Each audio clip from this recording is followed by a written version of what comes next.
Welcome to the 2014 First Essex State Rep Race CEB Candidate Interviews. My name is Sheila Mullins, your host and interviewer. Hi Steve, I'm Sheila Mullins. It's nice to meet you. Welcome to the CEB Candidate Interviews. Thanks for the invitation, Sheila. You're very welcome. Each candidate will be asked the exact same questions. What do you see as the reason or reasons for lower local aid? And local aid covers Chapter 70s, which is schools, Chapter 90 roads, in addition to unrestricted local aid. What exactly are you going to do to change that? Good question, Sheila. I've looked at this issue and I think that we are certainly in an era right now where we're continuing to have the impact of a very poor economy recovery. Certainly that's part of the issue. One of the other issues is in terms of funding. Has not been consistent on Chapter 70, Chapter 90, as well as other programs. Relative to education specifically, as I understand the formulas, it's not kept up with certain items such as special education and transportation. The state has not been appropriating anywhere near what the foundation budget calls for. And one particular issue, I know that money that comes in from the lottery is supposed to go back to the cities and towns, and yet $50 million or so has been diverted for the state's use instead of cities and towns. So there's a number of issues here as we are trying to get through an economy that has certainly put stress and strain on all levels of government. I think that one of the solutions should be a state revenue sharing program. That is what we need to actually do, is reform the program, not necessarily just looking at tweaking the cherry sheets and things like that. But for instance, there are proposals out there by the Mass Municipal Association that talk about that having a base budget of about 40% of income taxes going back to cities and towns, having a percentage of excise, corporate, and other taxes go back to cities and towns. That would be one way to handle that issue. Certainly one of the other aspects I can look at and have seen is the unfairness regarding special education and transportation issues. So in that regard, I think that a common sense solution would be for the state to pick up that particular piece and the cities and towns focus on the core education costs for other students. Okay. So how do you plan on addressing the Chapter 70 school funding issue in the district, including unfunded mandates? Well, the first thing I will say is that unfunded mandates should not be unfunded. Mandates, by their very nature, should come with a check, whether that is from federal government or from the state government. So that would be first things first. With regard to addressing Chapter 70 funding in general, I believe, going back to my first response, that having some revamped revenue sharing arrangement with the state would be better than the formulas that are presently in place. One specific issue to that end would be for us to have in place a formula that clearly states that all cities and towns share in the state revenue coffers by a set percentage. So in this case, if it was 40% for the cities and towns, that would go a long way for cities and towns to be able to know what their base budget's going to be. Right now, what we've had over the past 25 odd years has been continued reliance on property taxes, a very regressive form of funding schools, municipal services. How can you influence the process so that Chapter 90 funding, that would be roads, gets to the communities in a timely manner so that the funds can be used during construction season? I like to say when I'm knocking on doors that I'm the common sense replacement for Mike Costello. And the way we right now deal with this funding issue, Chapter 90, is lacking common sense. I am glad to hear very recently that the leading gubernatorial candidates have both said that they would, if elected on day one, essentially release to as a state representative, I would be hounding them to honor that commitment in January. Beyond that, the issue is more to how do you administer the funds. Right now, it probably takes $160 million to assist to keep the roads in good repair. They're right now around $200 million a year. may be lax about this because families have a right to live in a safe environment. And unfortunately, right now, we have a number of consumer products that are filled with chemicals that have a negative impact on us personally. As a father of three, myself with a 16-month-old daughter, I am certainly concerned about this issue, and I'm sure others out there are as well. So I would support as well an additional item, legislative action to also do a statewide ban on phosphorus in fertilizer used for non-commercial use because that has a negative impact on our watershed and our quality of life. I passionately believe that we as a society do better if we are informed and have financial skills. As a financial planner, you would think that I would believe that. And that's why I support S234, which is an act to promote financial literacy in schools. K through 12 curriculum that is age appropriate to help people have the financial skills they need to function in our society. So I think those kinds of issues would be able to be done across the aisle. So do you support the repeal of the automatic gas tax increases? Why or why not? Very good question, Sheila. Very tough question. It is. But as a state representative, you get paid to take the tough stances on questions. I looked at the issue, and I support the repeal. So I would be voting yes on the ballot question. I came to this from looking at it from a number of different angles. I completely understand that we need the gas tax to help fund roads and infrastructure. And I do understand that that rate has not increased at the state level for a very long time. But to that end, I also believe that legislators should be on the record for voting for tax increases. So as it's structured now, I'm not in favor of it. I do also understand that cities, towns, and the state do need to have some predictability in the cash flows in order to make those infrastructure investments. So the proposal that I would make, if elected, is to modify that and allow for indexing for a limited period of time for 4 years before the legislature would have to come back in and vote yay or nay to increase, decrease, or keep things the same. This is not uncommon in other things that we're very familiar with in our life. If you happen to be a recipient of Social Security, there's inflation indexing for that. If you happen to be one of the fortunate folks who have a pension, you have sometimes you have inflation indexing as well. And if in many contracts, like municipal contracts or employee contracts, you'll have a negotiated rate for a certain period of time before you need to reauthorize that. So that, I think, is a common sense way to address this. But as it stands now, I would be voting yes for the repeal. Very well. How do you, as our state rep, handle issues that have joint jurisdictions, such as the Salisbury Beach improvement projects or the landfill in Newburyport? Well, recognizing that all the towns and the communities have an impact on each other. And yes, these are very, very local issues, but they do have larger impacts. So I would be working with and be a facilitator to all the groups and bringing the economic development folks together, bringing the Chamber of Commerce together, trying to work on those issues in a joint way. Case in point when it comes to economic development, which benefits all of us in these communities, would be for us to focus on business incubator spaces. I think it's a common sense solution to having us utilize unused commercial space as well as bring more businesses into the area. And by doing that in a joint way, bringing the public and the private sectors together, whether it's the commercial real estate agents, whether it's the economic development teams, we can bring more business incubator spaces here, which will help foster new businesses. With regard to the landfill, in regard to Salisbury specifically, again, I would defer to the subject matter experts in these cases, but I would make my office available as a facilitator to bring the views together and carry the water as needed to get the funding for these projects.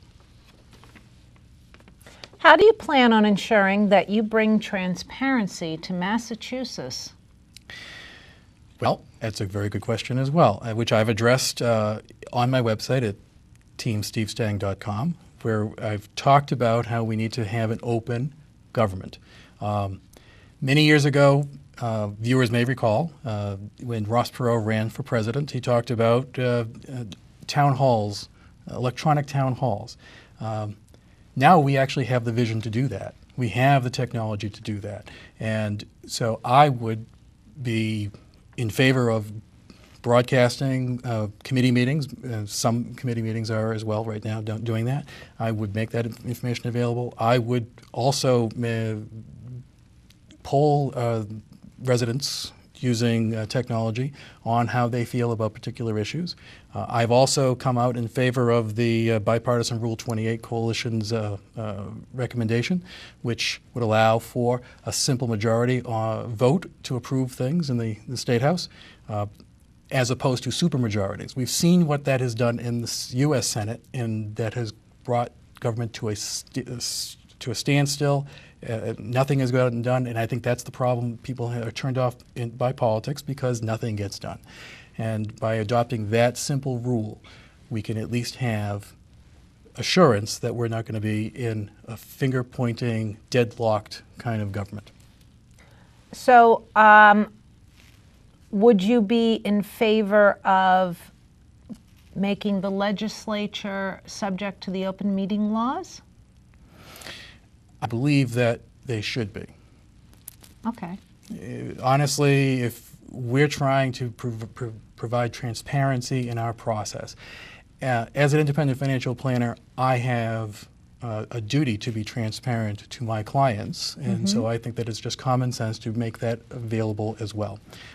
One other thing that I've also come out in favor of on my website, I have mentioned this, and I've mentioned this in press releases, where I have said that I am not accepting out-of-state super PAC money.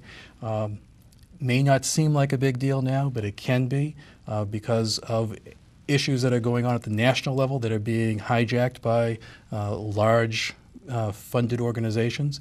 So I have actually asked my competitors in this race to make the same pledge. I haven't heard from them yet.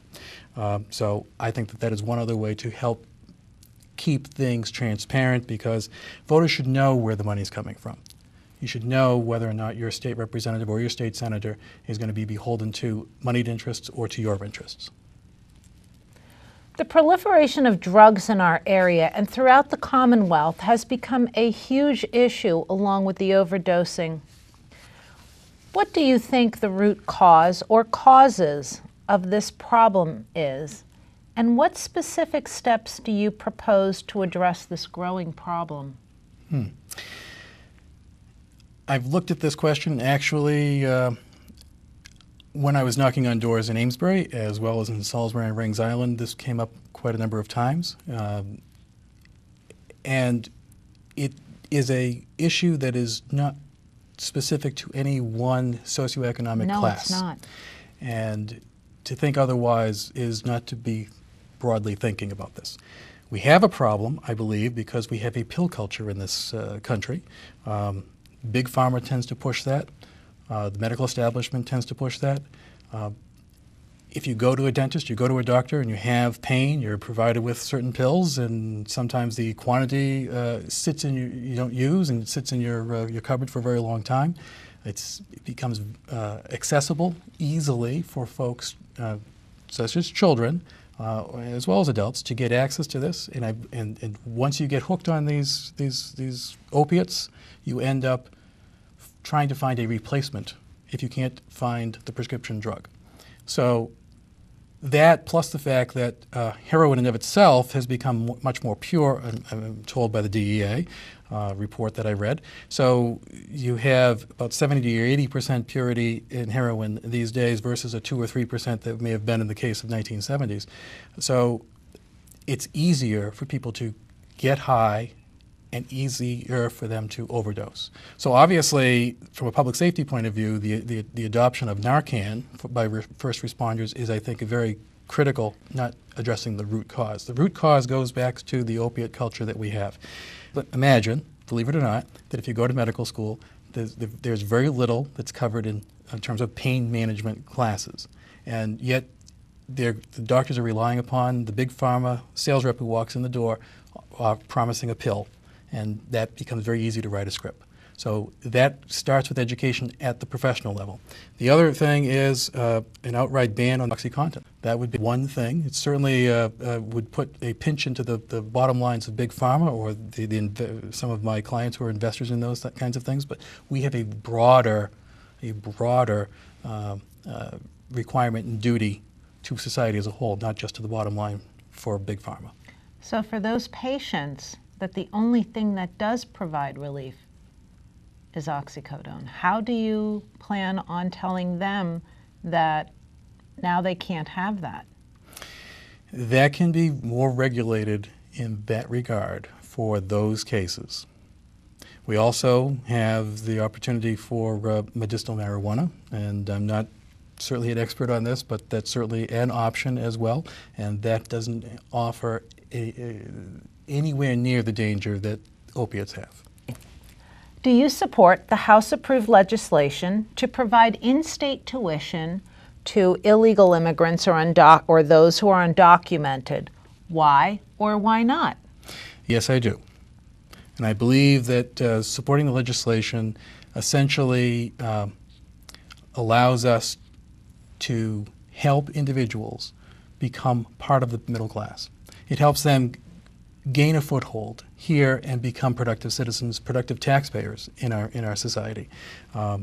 I will say that, as I understand it, we had a de facto situation anyway, and so this legislation effectively puts on the books what we had as a policy in place since 2008 anyway, that allowed students to qualify for in-state tuition just by showing their federal work IDs. So, that being said, I know there's a question about fairness.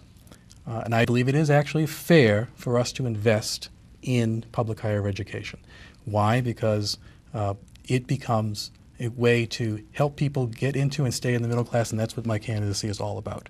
I believe myself, having been a product of going to public higher education, University of Lowell first, which is now University of Massachusetts at Lowell, that I, like about 60% of the folks who graduate from public higher ed, stay in this state, have families, build homes, build businesses, pay taxes.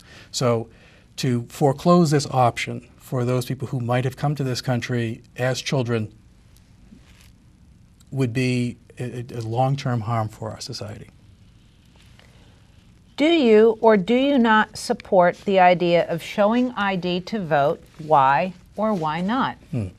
If we're speaking about the 2002 federal law that talks about, which was the Help America Vote Act of 2002, I support that, which in essence said that if you are registering by mail to register to vote, the first time you show up at the polls, you need to show some type of ID.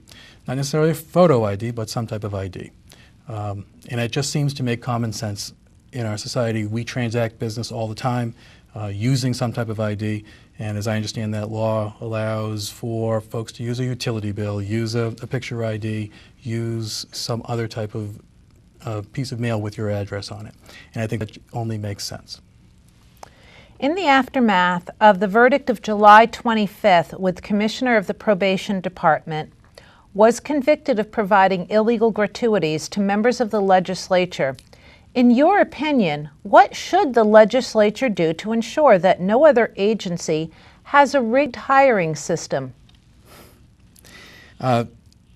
Obviously, we want to have the most qualified candidates. Absolutely. And it's common practice in private sector to rely upon your networking and getting a referral from someone. So I do understand that value. Obviously, we want to avoid the kind of quid pro quo issue that can be abused that has obviously been seen in that particular department. I don't have a clear, specific recommendation for that. I personally would refrain from making recommendations until I vetted that particular person for a particular job. I'm not saying that I'm the expert in every agency's needs, but I think that before I would recommend somebody for a job, I'd like to know that they had a bare minimum at the least to meet the qualifications.